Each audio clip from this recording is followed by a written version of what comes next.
Welcome, everyone. Today we're getting into something really important, I think. It's actually kind of mind-blowing when you think about just how many people globally are dealing with mental health challenges. It really is. The WHO, the World Health Organization, has highlighted this massive global burden. And yet, we know that getting help is still a huge struggle for so many. Yeah, exactly. You've got, not enough providers. Sometimes people live too far away. It costs too much. Or just the stigma around it all. It creates these massive hurdles. Fewer than half the people who need it actually get sort of evidence-based treatment. It's a major gap. But what if AI, what if this technology we talk about so much could actually help bridge that gap? Could it be like a real key to making mental health care more accessible, more personalized, maybe? That's the big question, isn't it? And it's why this field is so interesting, especially, I think, for you listeners who follow AI developments closely. We're already seeing machine learning do amazing things in other parts of healthcare. Right, like analyzing complex data faster or spotting patterns humans might miss. Exactly. So the thinking is, how do we apply that power to mental well-being? From, spotting issues earlier to delivering support that's really tailored to the person. So for everyone joining us from the Before AGI podcast, you know we love to dig deep. And that's what we're doing today with AI in mental health care. We've gone through a lot of research articles, reports, trying to pull out the really crucial stuff. Yeah, the goal is really to give you a clear picture of how AI is being used right now and where things seem to be heading. We'll cover the applications, but also, importantly, the ethical questions that come up. You should walk away with a much better sense of the state of play here, beyond just the headlines. And what's clear from the sources is that AI isn't just doing one thing. It's involved across the board: diagnosis, treatment, even prevention. Okay, let's start with diagnosis then. This idea of AI seeing the unseen. How does that actually work? Well, it's about analyzing data that might hold subtle clues. Think about tiny changes in how someone speaks, their tone, their word choice. That's natural language processing. The physical things. Yeah, like micro expressions or gestures picked up by computer vision. Even analyzing brain scans like MRIs or EGs, looking for patterns. It's often a mix of what they call multimodal data analysis, combining different data streams. So instead of just relying on someone describing their symptoms, you add this layer of objective data. Potentially, yes, augmenting the clinician's judgment. And the hope is earlier, maybe more accurate detection. For instance, one source mentioned a model from Kaunas University of Technology using speech and EEG data. And the accuracy. Reportedly over 97% for depression in that specific study, which, if replicable and validated, could be a game changer for initial screening. Wow, 97%. That's impressive. And it's not just depression. No, definitely not. The research covers anxiety too, algorithms detecting things like nail biting or hand tapping from motion sensors, again with accuracy reportedly over 90%. And I saw something about driving habits. Yeah, an interesting one. AI analyzing driving data in older adults, looking for patterns potentially linked to depression. That study showed pretty high sensitivity and specificity, around 90% and 82% respectively. And for conditions like schizophrenia or PTSD? Similar approaches, AI looking at patient records to predict schizophrenia risk, sometimes with better accuracy than for, say, bipolar disorder. Language models are getting good at finding subtle speech differences to accuracy rates between 70 and 94% mentioned in some studies. Okay. And for PTSD, analyzing voice characteristics, some tools claiming up to 89% accuracy. Or even analyzing birth narratives from women to assess postpartum PTSD risk, finding sensitivity around 85% and specificity of 75%. It's quite a range of applications. But we need to be careful here, don't we? These numbers sound great, but AI isn't necessarily better than a human clinician across the board. Absolutely not. That's a crucial point. Accuracy varies a lot depending on the specific AI, the data it was trained on, the specific task. It's promising, but not a magic bullet. And there are challenges too, right? Like bias. Huge challenge. If the data used to train these models isn't representative of the whole population, maybe it underrepresents certain groups, then the AI might not work as well for those groups. It could even lead to disparities, misdiagnosis, or the wrong treatment suggestions. Which leads to the need for explainable AI, I guess. Understanding why the AI made a particular decision. Exactly. We need transparency. If it's just a black box, how do we know if it's biased? How do we trust its outputs, especially in something as sensitive as mental health? Okay, so potential and diagnosis, but with caveats. What about treatment and managing conditions? How's AI being used there? This is where it gets really interactive. We're seeing AI driving things like cognitive behavioral therapy or CBT, programs delivered through apps. virtual therapists, essentially chatbots, that guide users through exercises. I've heard of those, like Woebot or Wysa. Those are some well-known examples, yeah. Mhm. They deliver evidence-based stuff like CBT or mindfulness techniques, and some studies show they can lead to significant symptom reduction for users who engage consistently. And beyond chatbots. There's AI being used to enhance virtual reality therapy experiences, making them more immersive or adaptive. And a really big area is personalization. Personalizing treatment plans, how so? By analyzing a specific person's data, maybe their genetics, their behaviors, how they respond to initial interventions, AI could potentially predict which treatment path is most likely to work for them. Like pharmacogenomics. Matching medication to someone's genetic profile. That's part of it, yes, tailoring medication choices, but also tailoring therapy approaches. The idea is to move away from a one-size-fits-all model. And it improves access, too, presumably. Being available 24/7 via an app. That's a major potential benefit. Round-the-clock support, anonymity, convenience. Plus, AI can automate some administrative tasks for clinicians, freeing up their time for direct patient care. Makes sense. So we have diagnosis, treatment. Right. What about preventing issues from starting or catching them super early? Yeah, prevention and promoting well-being. AI's pattern spotting ability comes in here too. It can analyze huge data sets, anonymize medical records, maybe even social media activity, though that raises privacy flags. Big privacy flags, yeah. Definitely. But the idea is to identify subtle patterns that might indicate someone is at higher risk before a crisis hits. Some research suggests AI analysis of social media might detect warning signs days in advance. That feels like walking a fine line. It absolutely is, ethically complex.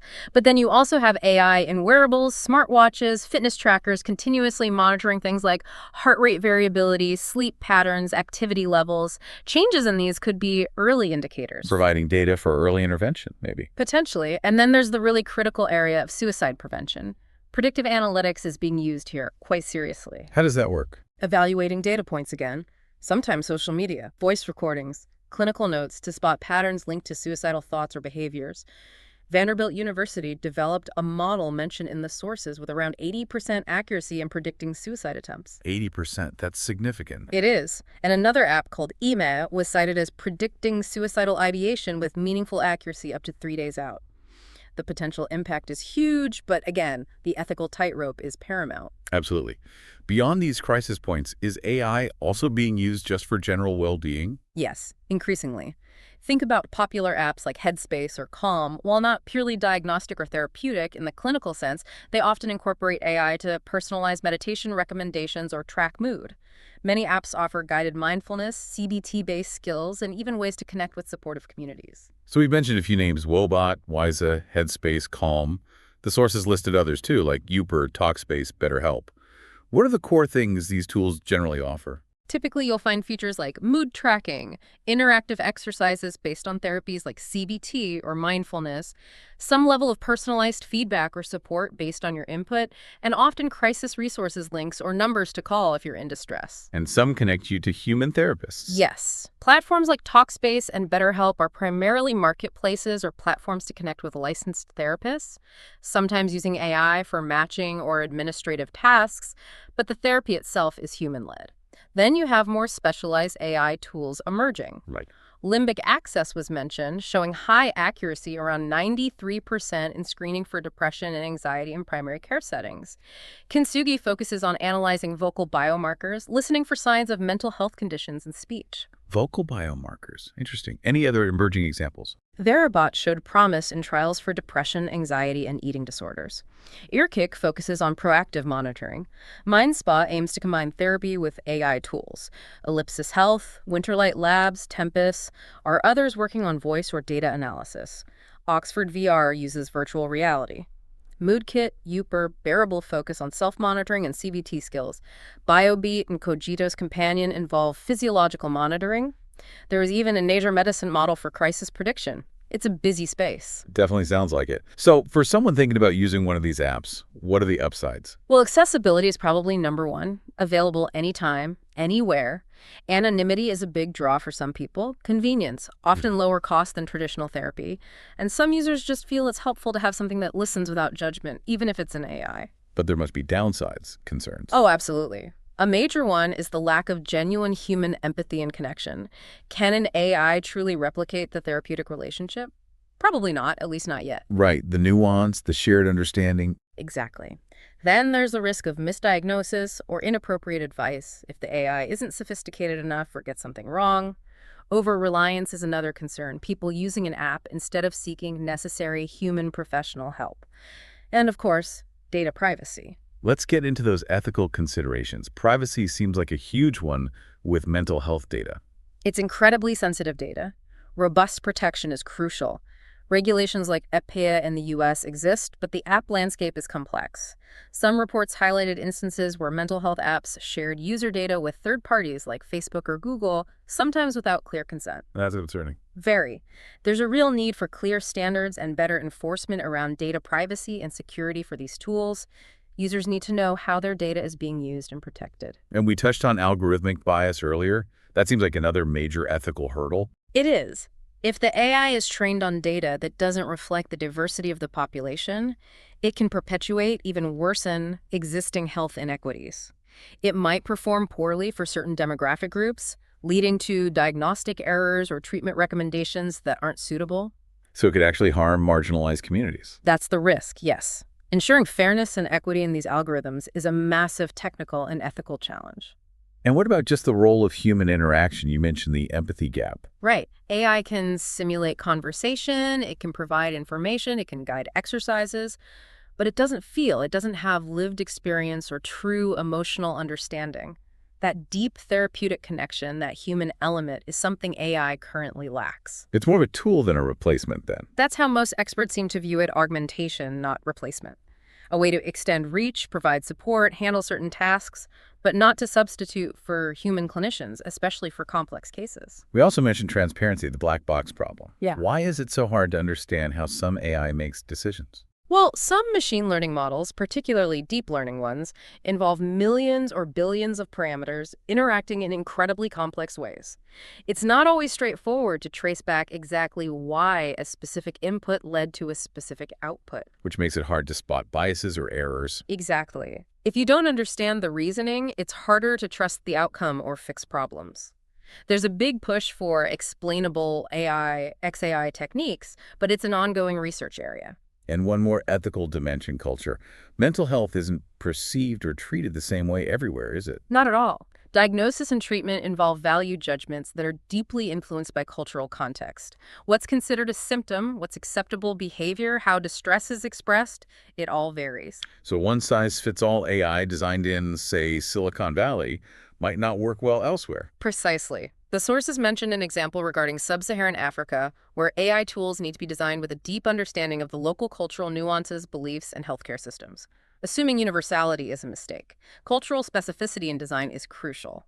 Okay, so bringing together these different threads, what's the general vibe from experts in the field? Are they optimistic, cautious? I'd say a mix of both.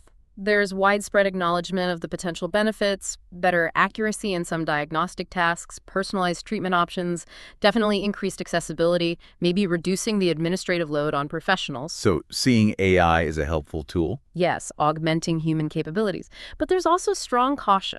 Experts consistently raise the limitations, the lack of real empathy, the absolute need for careful ethical oversight to prevent harm. And the bias and transparency issues we discussed. Major concerns, yes. The need for rigorous testing, validation, ongoing monitoring, and clear guidelines is emphasized repeatedly. It's cautious optimism, perhaps. Hope balanced with a healthy dose of realism about the challenges. Looking ahead then, what does the future hold? What are the next frontiers for AI in mental health care? Well, we're likely heading towards even more personalized AI therapy systems that adapt almost in real time to your emotional state. Maybe using biometric data from wearables to understand your stress levels or mood fluctuations. Hyper-personalization. Sounds quite sci-fi. What else? There's exploration, still very early stage, into things like neural interfaces, brain-computer interfaces, potentially for mood regulation, though that's obviously complex ethically and technically. Wow, okay. Anything more near-term? More integration into everyday life, perhaps. AI-powered emotional intelligence tools in workplaces or schools designed to detect stress or offer support proactively. enhancing crisis response systems using AI to analyze calls or texts for urgency. And just understanding mental health better. Definitely. AI's ability to analyze massive, complex data sets, genetics, brain imaging, behavioral data could lead to breakthroughs in understanding the underlying mechanisms of various disorders. And as we mentioned, AI will likely play a bigger role in training clinicians, too. So the technology is racing ahead. What are the rules and regulations? Are they keeping pace? It's an evolving landscape, is the short answer. Things are moving, but maybe not as fast as the tech. The EU AI Act is a major development, taking a risk-based approach, stricter rules for higher-risk AI applications, which mental health care tools could certainly fall under. And international bodies. The WHO has put out ethical principles specifically for AI in health, things like protecting autonomy, ensuring safety and well-being, transparency, accountability, equity. These provide a good framework. But specific rules for mental health AI. There's a growing recognition that we need more specific guidelines that address the unique sensitivities here, the deep privacy concerns, the potential for bias, the importance of the human relationship. Some U.S. states are starting to develop their own regulations, and professional organizations like the American Psychological Association are working on guidelines for their members. So it's still very much a work in progress on the regulatory front. Very much so. Finding the right balance between fostering innovation and ensuring safety, privacy, and fairness is the key challenge. Okay, so as we wrap up this deep dive, what are the main things you want our listeners to take away about AI and mental health? I think the first is just the sheer potential. AI really could make a significant difference across diagnosis, treatment, and prevention, particularly in improving access and personalization.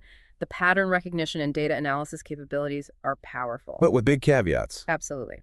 The second key takeaway has to be the crucial importance of ethics. Privacy, bias, transparency, the irreplaceable role of human connection and cultural sensitivity, these aren't side issues, they're central. We have to get these right. And for our audience at Before AGI Podcast, this really shows AI isn't just abstract tech, it's being applied in deeply human domains, raising profound questions. Exactly. And the third point is that this space is moving fast. The technology, the applications, the regulations, it's all evolving. Staying informed is key. Absolutely. And it leaves us with a lot to think about, doesn't it? As AI gets woven more tightly into our lives, how do we make sure it actually enhances rather than somehow diminishes those essential human connections that are so vital for our mental health? Something to ponder. A really important question for the future. Indeed. Well, for more explorations into the world of artificial intelligence and where it's taking us, make sure you're subscribed to the Before AGI podcast. And if you want to get more hands-on with tutorials or deeper technical insights, do check out my YouTube channel. That's Ian Ochieng, AI, Ochieng AI. Thanks so much for joining us today. Thank you. It was a great discussion.